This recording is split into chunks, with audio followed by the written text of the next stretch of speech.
Hi అండి, అందరికీ నమస్కారం. Welcome to Narayana Telugu television. YSRCP అధ్యక్షుడు వైఎస్ జగన్మోహన్ రెడ్డి గారు ఈరోజు ఆంధ్రప్రదేశ్ అసెంబ్లీ స్పీకర్కి ఒక లేఖ రాయడం జరిగింది.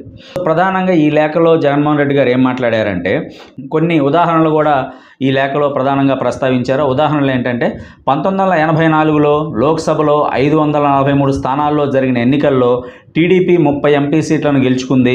సభలో 10% సీట్లు లేకపోయినప్పటికీ అప్పుడు టీడీపీకి చెందిన పర్వతనేని ఉపేంద్రను ప్రధాన ప్రతిపక్ష నేతగా గుర్తించారని చెప్పేసి ఒక ఉదాహరణ కూడా జగన్మోహన్ రెడ్డి గారు మెన్షన్ చేశారు. అదేవిధంగా 1994 ఉమ్మడి ఆంధ్రప్రదేశ్ అసెంబ్లీ ఎన్నికల్లో 294 సీట్లకు గాను కాంగ్రెస్ 26 సీట్లు మాత్రమే సాధించింది. 10% సీట్లు కాంగ్రెస్కి లేకపోయినప్పటికీ పి జనార్దన్ రెడ్డిని ప్రధాన ప్రతిపక్ష నేతగా గుర్తించారని చెప్పేసి రెండవ ఎగ్జాంపుల్ని జగన్మోహన్ రెడ్డి గారు ప్రధానంగా ఆయన లేఖలో ప్రస్తావించారు. అదేవిధంగా 2015లో ఢిల్లీ అసెంబ్లీ ఎన్నికల్లో 70 స్థానాలకు గాను బీజేపీ కేవలం 3 సీట్లు సాధించినప్పటికీ ఆ పార్టీకి ప్రధాన ప్రతిపక్ష హోదా ఇచ్చారని చెప్పేసి వైఎస్ జగన్మోహన్ రెడ్డి గారు తన లేఖలో వివిధ అసెంబ్లీలని ప్రధానంగా ప్రస్తావించారు. వివిధ అసెంబ్లీల్లో ఇచ్చినటువంటి ప్రతిపక్ష హోదాని ప్రధానంగా ప్రస్తావించారు. ప్రధానంగా ఈ లేఖలో జగన్మోహన్ రెడ్డి గారు ఏం మాట్లాడారంటే ఈ నెల 21న అసెంబ్లీలో జరిగిన ఎమ్మెల్యేల ప్రమాణ స్వీకార కార్యక్రమాన్ని చూస్తే ప్రధాన ప్రతిపక్ష నాయకుడి హోదా నాకు ఇవ్వరనే అభిప్రాయం కలిగింది. అసెంబ్లీ విధానం ప్రకారం ముందుగా సభానాయకుడు, తర్వాత ప్రతిపక్ష నాయకుడు, తర్వాత మంత్రులు ప్రమాణ స్వీకారం చేయాలి. కానీ అలా జరగలేదు. సాంప్రదాయాలకు విరుద్ధంగా మంత్రుల తర్వాతే నాతో ప్రమాణం చేయించారు. నాకు ప్రధాన ప్రతిపక్ష నాయకుడు హోదా ఇవ్వకూడదనే నిర్ణయాన్ని మీరు ముందుగానే తీసుకున్నట్లు కనిపిస్తుంది. ప్రధాన ప్రతిపక్ష పార్టీ, ప్రధాన ప్రతిపక్ష నాయకుడు అంటే ఎవరనే విషయాన్ని చట్టంలో స్పష్టంగా పొందుపరిచారు. Andhra Pradesh payment of salaries and pension and removal of disqualification act 1953 చట్టంలోని 12Bలో ప్రధాన ప్రతిపక్షం అంటే ఎవరనే విషయాన్ని నిర్వచించారు. విపక్షంలో ఉన్న పార్టీల్లో ఎవరికి ఎక్కువ సంఖ్యాబలం ఉంటే వారిని ప్రధాన ప్రతిపక్ష హోదా ఇవ్వాలని చట్టం చెబుతుంది. టీడీపీ, జనసేన, బీజేపీ కూటమి ఎన్నికలకు ముందే పొత్తు పెట్టుకొని సంకీర్ణ ప్రభుత్వాన్ని ఏర్పాటు చేయడం వల్ల విపక్షంలో ఉన్న ఏకైక పార్టీ వైఎస్ఆర్సీపీ మాత్రమే. కానీ జూన్ 21న జరిగిన ప్రమాణ స్వీకార కార్యక్రమాన్ని చూస్తే వైఎస్ఆర్సీపీని ప్రధాన ప్రతిపక్షంగా గుర్తించడంలో కానీ, ఆ పార్టీ శాసనసభపక్ష నాయకుడిగా నన్ను ప్రతిపక్ష నాయకుడిగా గుర్తించడంలో కానీ మీ ఉద్దేశాలేంటో బయటపడ్డాయి. చట్టాన్ని చూస్తే వైఎస్ఆర్ కాంగ్రెస్ పార్టీకి ప్రధాన ప్రతిపక్ష హోదా ఇవ్వడంలో కానీ, ఆ పార్టీ శాసనసభాపక్ష నేత అయిన నన్ను ప్రధాన ప్రతిపక్ష నేతగా స్పీకర్ గుర్తించడంలో కానీ ఎలాంటి సందిగ్ధతకు తావు లేదు అని చెప్పి జగన్మోహన్ రెడ్డి గారు ప్రస్తావించారు. రెండో విషయం ఏం ప్రస్తావించారంటే గౌరవ స్పీకర్ ఇటీవల నన్ను ఉద్దేశించి అన్న మాటలు యూట్యూబ్ ఛానళ్లలో పబ్లిష్ అయ్యాయి. ఓడిపోయాడు కానీ చావలేదు, చచ్చే వరకు కొట్టాలి అంటూ నన్ను ఉద్దేశించి గౌరవ స్పీకర్ అన్న మాటలు ఆ వీడియోల్లో ఉన్నాయి. తద్వారా నాపై ఉన్న శత్రుత్వాన్ని స్పీకర్ రూపంలో అధికార కూటమి వ్యక్తం చేసింది అని చెప్పేసి జగన్మోహన్ రెడ్డి గారు ఆ లేఖలో ప్రధానంగా ప్రస్తావించారు. అదేవిధంగా ఇటీవల జరిగిన ఎన్నికల్లో వైఎస్ఆర్సీపీ 40% ఓట్లను సాధించింది.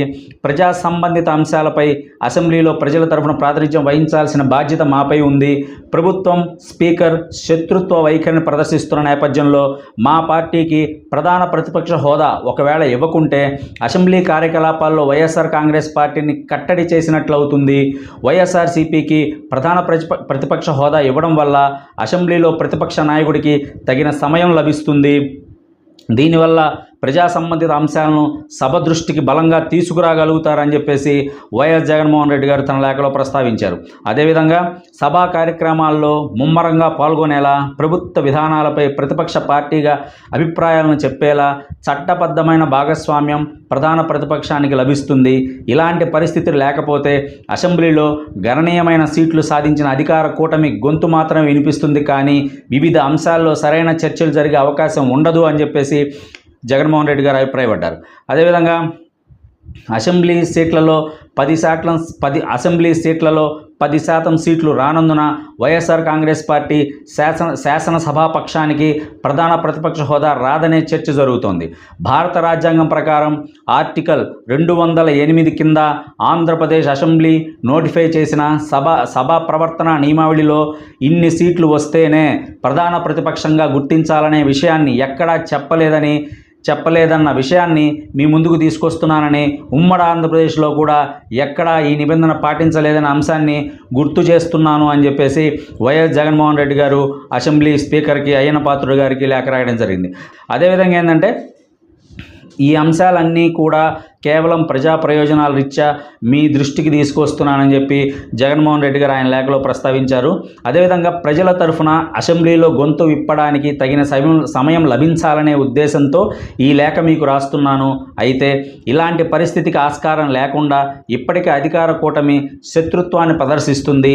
ఈ నేపథ్యంలో నేను సభలో మాట్లాడాలనుకుంటే అది భారీ మెజారిటీ సాధించిన అధికార కూటమి దయ మీద, నన్ను చచ్చే వరకు కొట్టాలన్న స్పీకర్ విచక్షణ మీద ఆధారపడి ఉంటుంది. ప్రస్తుత సభలో ఉన్న పార్టీల సంఖ్యాబలాలను దృష్టిలో ఉంచుకొని ఈ లేఖను పరిశీలించాలని కోరుతున్నాను అని చెప్పేసి వైఎస్ జగన్మోహన్ రెడ్డి గారు ప్రధానంగా ఈ అంశాలను పొందుపరిచి ఆంధ్రప్రదేశ్ అసెంబ్లీ స్పీకర్ చింతకాల అయ్యన్న పాత్రుడు గారికి ప్రధానంగా లేఖ రాయడం జరిగింది. చూడాలి AP assembly speaker Ayyanna Patrudu గారు దీని మీద ఎలా స్పందిస్తారనేది వేచి చూడాలి. Thank you very much.